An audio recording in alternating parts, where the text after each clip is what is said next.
नमस्कार। Beginners guide to the futures and options इस course के पहले पार्ट में आपका स्वागत है। Beginners guide to the futures and option इस कोर्स में हम डेरिवेटिव्स मार्केट के बारे में डिटेल में जानने वाले हैं कि डेरिवेटिव मार्केट क्या होता है, फ्यूचर्स क्या होते हैं, ऑप्शंस क्या होते हैं, वो कैसे काम करते हैं, कैसे आप उनका यूज़ कर सकते हो, चाहे वो हेजिंग के लिए हो या फिर प्रॉफिट के लिए हो। फ्यूचर एंड ऑप्शन से रिलेटेड जो टर्म्स होती है उनका मतलब क्या होता है, ये सब हम समझने वाले हैं। जनरली फ्यूचर्स एंड ऑप्शंस यानी डेरिवेटिव मार्केट बड़ा कॉम्प्लेक्स सब्जेक्ट माना जाता है। बहुत सारे लोग इसे यूज़ नहीं करते हैं, इसमें इन्वेस्ट नहीं करते हैं, हेज नहीं करते क्योंकि उन्हें फ्यूचर एंड ऑप्शन के बारे में ज़्यादा जानकारी नहीं होती।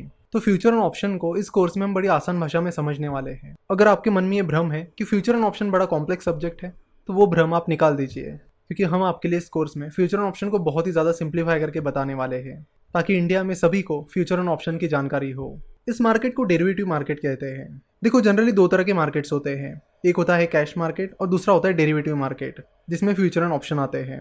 तो future and option derivative market का हिस्सा है। तो अब ये कैश मार्केट क्या होता है? जनरली हम जिसे स्टॉक मार्केट कहते हैं वो कैश मार्केट होता है, यानी आपको जितने रुपए के शेयर्स चाहिए उतने रुपए आप पे करते हो और उसके बदले में आपको शेयर्स मिल जाते हैं। लेकिन डेरिवेटिव मार्केट में ऐसा नहीं होता है, यहाँ पे सिस्टम कम्प्लीटली अलग है। तो कैश मार्केट के बारे में सभी लोग जान लेते हैं क्योंकि वो काफ़ी आसान भी होता है। जैसे कि फॉर एग्जांपल किसी कंपनी का शेयर 100 रुपये का है और आपको उस कंपनी का शेयर खरीदना है, तो आप 100 रुपये उस कंपनी में इन्वेस्ट करके उस कंपनी का शेयर खरीद सकते हो। सिंपल। वही जब हम किसी कंपनी का फ्यूचर या ऑप्शन देखते हैं तो वहाँ पे हमें अलग अलग चीज़ें देखने मिलती है, जैसे कि अलग अलग strike prices, open interest, mark to market. ये सारी चीज़ें और नाम देखने के बाद कई बार हमें कुछ समझ में आता नहीं है और इसीलिए हम उस पर ज़्यादा ध्यान भी नहीं देते हैं। तो हम यहाँ पर एक्सपेक्ट करते हैं कि आप सभी को कैश मार्केट आता होगा। अगर नहीं आता है तो आप पहले हमारे बाकी कोर्सेज कर सकते हो, ताकि आपको कैश मार्केट का नॉलेज आए और उसके बाद आप डेरिवेटिव मार्केट पर ध्यान दीजिए। चलो तो डेरिवेटिव मार्केट को एक एग्जांपल की मदद से समझते हैं। डेरिवेटिव मार्केट को समझाने के लिए हमने एक बार एक एग्जांपल का उपयोग किया था।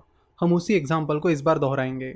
प्रोनॉय नाम का मेरा एक दोस्त है जो फुटबॉल का बहुत बड़ा फैन है। प्रोनॉय हर साल चैंपियंस लीग की जो फाइनल होती है उसे देखने जाता है और इस बार भी प्रोनॉय को चैंपियंस लीग की फाइनल देखने जाना है। जैसे ही प्रोनॉय चैंपियंस लीग की फाइनल का टिकट खरीदने जाता है तो उसे पता चलता है कि चैंपियंस लीग की फाइनल के टिकट तो ऑलरेडी बेचे गए हैं, अभी तो टिकट्स अवेलेबल ही नहीं है।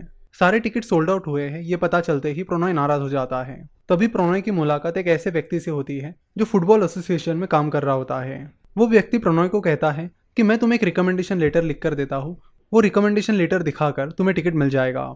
तो वो व्यक्ति प्रोनॉय को रिकमेंडेशन लेटर देता है और कहता है कि ये रिकमेंडेशन लेटर दिखाते ही तुम्हें $5000 में टिकट मिल जाएगा। प्रोनॉय तुरंत उनसे वो रिकमेंडेशन लेटर लेता है, उन्हें थैंक्स कहता है और वहाँ से चला जाता है।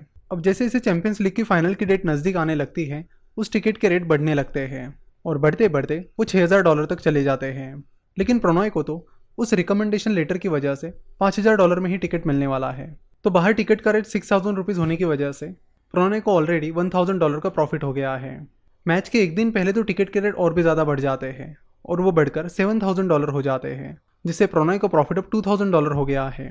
लेकिन वही मैच को जाते जाते प्रोनॉय का एक्सीडेंट हो जाता है, जिसके चलते उसे हॉस्पिटल ले जाना पड़ता है और इन सब चीज़ों की वजह से वो उस रिकमेंडेशन लेटर को दिखाकर टिकट नहीं खरीद पाता है। तो जैसे मैच खत्म हो जाती है उस रिकमेंडेशन लेटर की वैल्यू 0 हो जाती है।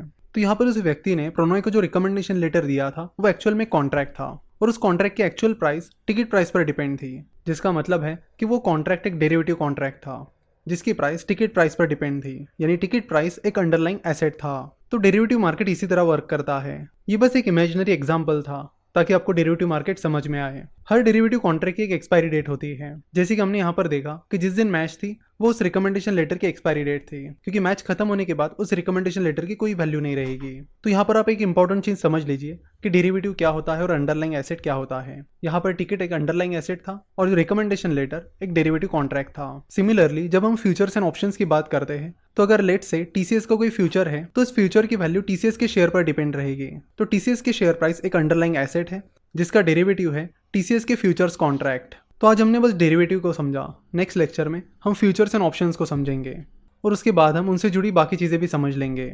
आशा करता हूँ कि आपको ये पहला पार्ट पसंद आया होगा। वीडियो देखने के लिए और हमसे जुड़े रहने के लिए आपका बहुत बहुत धन्यवाद।